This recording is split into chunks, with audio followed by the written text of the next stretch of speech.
खबरों के सिलसिले को आगे बढ़ाएंगे। बजट में नए केसेस लागू होने के बाद महंगाई का तूफान आ गया है। फैसलाबाद के शहरियों का कहना है कि बिजली की कीमतें इतनी ज्यादा हैं कि पूरी तनख्वाह बिजली के बिलों को अदा करने में चली जाती है, जबकि दूसरी जानिब अशिया पर टैक्स लगने से उनकी कीमतें मजीद महंगी हो गई हैं। अब लग यूं रहा है कि उधार पकड़ पकड़ कर गुजर बसर करना पड़ेगा। इसी हवाले से मजीद बता रहे हैं ब्यूरो हेड गुलाम दस्तगीर।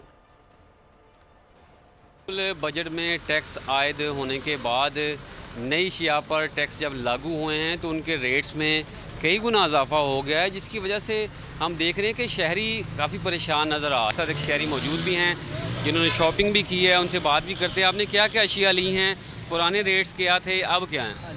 ये घी पे 20 रुपये महंगा दिया उन्होंने, और गरम मसाले जो है ना 100 रुपया कम से कम महंगे हैं किलो के पीछे।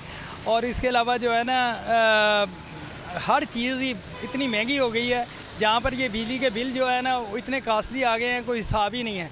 घर का बचत बिल्कुल से तो अच्छी उम्मीद नहीं थी। नहीं जी, बजट से क्या इनसे उम्मीद करनी है सियासतदानों से, ये तो बेड़ा गर्क कर रहे हैं मुल्क का फ़ायदा करने की बजाय। शहरियों की जानब से मुतालबा किया गया है कि अशिया खुर्दोनोश के रेट्स जो हैं उस हवाले से रिलीफ पैकेज का ऐलान के कम आमदन वाले अफराद जो हैं आसानी अपडेट करने के लिए आपका बेहद शुक्रिया। सब्सक्राइब करें और बेल दबाएं ताकि कोई खबर रह न जाए।